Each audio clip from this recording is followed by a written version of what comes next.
अस्सलामुअलैकुम सामीन, 15 जुमाद अस्सानी और 7 दिसंबर है। ख़बर का उन्वान है, क्या यह जोड़ी कामयाब हो पाएगी।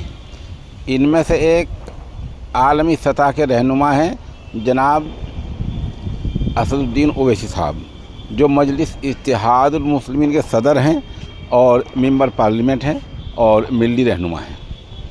दूसरे हैं हुमायूं कबीर, जो मगरिब बंगाल के रहने वाले हैं, वहाँ से मेंबर असम्बली हैं और उन्होंने 24 घंटे पहले ही अपने इलाका मुर्शिदाबाद में बाबरी मस्जिद जैसी मस्जिद बनाने के लिए संग बुनियाद रखा है।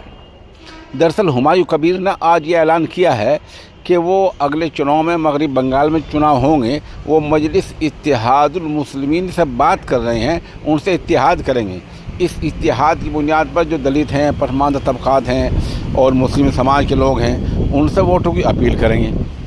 पहला तो सवाल ये है कि अभी तक इस बारे में मजलिस का कोई बाकायदा बयान नहीं आया है, तो क्या मजलिस इत्तेहादुल मुस्लिमीन वाले इनके साथ मिलने पर, चुनाव लड़ने पर रज़ामंद हो जाएंगे। उसके बाद दूसरा सवाल फ़ौरन ये है कि अगर ये मिल जाते हैं तो क्या ये जोड़ी कामयाब हो पाएगी।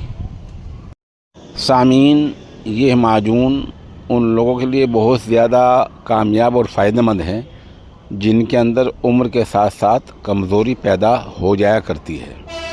वो इस नंबर 96 27 70 90 14 पर रब्ता कर सकते हैं।